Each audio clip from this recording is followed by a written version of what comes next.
할렐루야. 오늘은 1월 3일 월요일입니다. 오늘 우리에게 주신 하나님 말씀은 누가복음 2장 8절과 9절의 말씀입니다. 그 지역의 목자들이 밤에 밖에서 자기 양떼를 지키더니 주의 사자가 곁에 서고 주의 영광이 그들을 두루 비추매 크게 무서워하는지라. 아멘. 여러분, 어느덧 2021년이 밝았습니다. 다사다난했던 20년을 뒤로 한 채 21년에는 더욱더 주님과 가까워지고 주님을 의지하는 여러분 되시길 소망합니다. 여러분, 오늘 본문은 이 땅 가운데 예수님께서 처음 오시는 그 장면에 대해서 묘사하고 있는데요. 참 독특한 점이 하나 있습니다.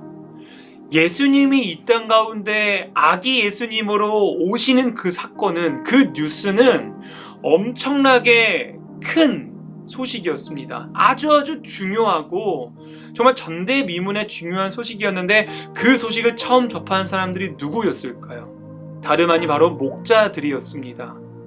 여러분, 왜 하필 목자였을까요? 그 엄청나게 귀한 소식이 왜 목자들에게 처음 알려졌을까요? 목자들은 그 당시에 그다지 인정받지 못하는 직업이었다고 합니다. 사람들에게 무시받았습니다. 요즘 말로 하면 3D 업종이라고 해서 사람들이 기피하는 업종이었습니다. 어떤 명예와 부와 사람들에게 인정도 못 받는 그런 변두리에 있는 목자들에게 왜 이런 좋은 소식이 알려졌을까? 그 이유에 대해서는 오늘 본문은 정확하게 설명하고 있지는 않지만 우리는 10절을 보면 그거에 대해 유추할 수 있습니다. 10절에선 이렇게 말하고 있습니다. 무서워하지 말라. 보라, 내가 온 백성에게 미칠 큰 기쁨의 좋은 소식을 너희에게 전하노라. 아멘.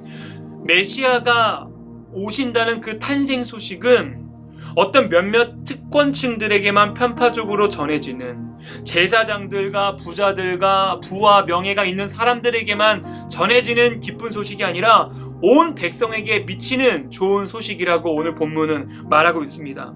그렇기 때문에 오늘 이 메시아가 탄생한다는 이 좋은 소식이 그 변두리에 있는 사람들에게 인정받지도 못하는 목자들에게 먼저 알려졌다는 의미는, 그 소식이 몇몇 사람들에게만이 아닌 그 소외되고 가난하고 사람들에게 인정받지 못하는 그 변두리에까지도 퍼지게 되는 좋은 소식임을 시사하고 있는 것이지요. 여러분, 또한 만약에 여러분께서요, 그 예수님의 영광을, 예수님을 맞이하고 그 예수님의 탄생을 전해 듣는 그 자리에 여러분이 있으셨다면 여러분은 어떠셨을 것 같으세요? 설레지 않았을까요? 기쁘지 않았을까요? 근데 여러분, 오늘 구절을 보니까 이 목자들은 좀 다른 반응을 보입니다. 구절은 이렇게 말합니다. 주의 사자가 곁에 서고 주의 영광이 그들을 두루 비추매 크게 무서워하는지라. 목자들이 그 주의 영광을 맞이했는데 두려워 떨었다고 합니다. 이건 무슨 말일까요? 우리들도 신앙생활을 하다 보면은 두려움이 닥칠 때가 있을까요, 없을까요? 있죠. 왜 없겠습니까? 우리가 예수님을 잘 믿는다고 하지만 우리에겐 그런 두려운 사건들이 닥칠 때가 있습니다. 그로 인해서 우리가 때로는 그 두려움에 떨 때도 있어요. 그걸로 인해서 우리들의 마음이 움츠러들 때도 있습니다. 여러분, 좋은 예가 있습니다. 그게 누구냐면 바로 여호수아인데요. 여호수아 1장을 보면 재밌는 것은 하나님께서 여호수아가 처음 세워질 때에 아주 같은 말을 집요하게 3번이나 반복하시는 게 있는데 그 말이 뭐였는지 기억나세요? 바로 이 말이죠. 강하고 담대하라.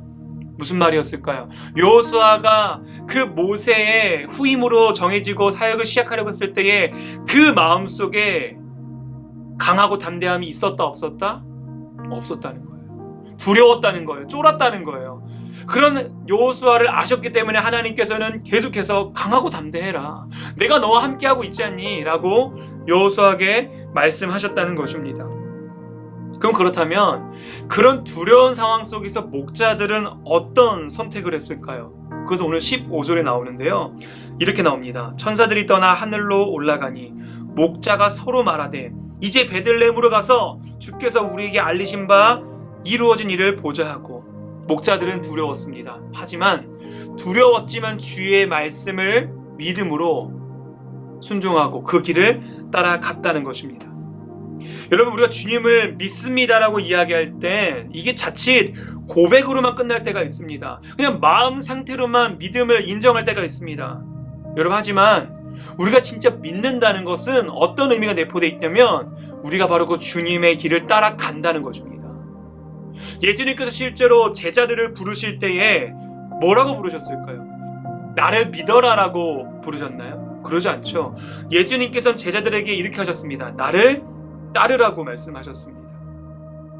여러분, 두려움의 자리이지만 비록 내가 알 수 없고 그 미지의 영역에 대한 두려움이 여전히 나에겠지만 믿음으로 그 길을 걸어나갈 때에 바로 그것이 바로 진정한 순종이고 그것이 바로 그리스도인의 삶일 줄 믿습니다. 그들이 그렇게 따라갔을 때에 어떤 일이 벌어졌을까요? 오늘 20절에 보면 이렇게 나와요. 목자들은 자기들에게 이르던 바와 같이 듣고 본 그 모든 것으로 인하여 하나님께 영광을 돌리고 찬송하며 돌아가니라. 이 자리에 이 목자들이 따라가서 그것을 봤던 그 자리에서 더 이상 두려움은 존재하지 않습니다. 두려움이 변하여 기쁨이 되었고 하나님께 영광을 돌리는 그 기쁨의 영광과 은혜만이 남았던 것이죠. 제가 여러분 참 좋아하는 찬양이 하나 있습니다. 찬송가인데 그 찬양의 간사가 이렇게 돼 있죠. 그 두려움이 변하여 내 기도 되었고 전날의 한숨 변하여 내 노래 되었네. 어쩌면 이 찬양의 가사가 우리들의 신앙의 근간이 되어야 되지 않을까요? 맞습니다, 여러분. 때론 우리가 신앙생활을 하더라도 우리에게 두려움이 몰려올 때가 있습니다. 한치 앞에 내다볼 수 없고 알 수 없는 그 길을 가야 될 때가 있습니다. 여러분, 하지만 우리가 그 길이 그리스도의 길이라면, 예수님을 따르는 길이라면 믿음으로 순종하고 그 길을 걸어나갈 때에 그 길 끝에는 반드시 두려움이 변하여 기쁨으로, 내 안에 근심이 변하여 찬송으로 될 줄을 믿습니다. 우리들의 비록 두려움이 몰려올 때일지라도 그리스도의 길을 묵묵하게 순종함으로 걸어나가서 그곳 가운데 기쁨을 누리는 여러분 되시길 주님의 이름으로 소망합니다. 기도하겠습니다.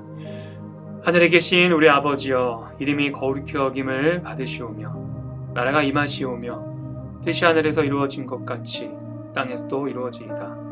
오늘날 우리에게 일용할 양식을 주시옵고 우리가 우리에게 죄 지은 자를 사하여 준 것 같이 우리의 죄를 사하여 주시옵고 우리를 시험에 들게 하지 마시옵고 다만 악에서 구하시옵소서.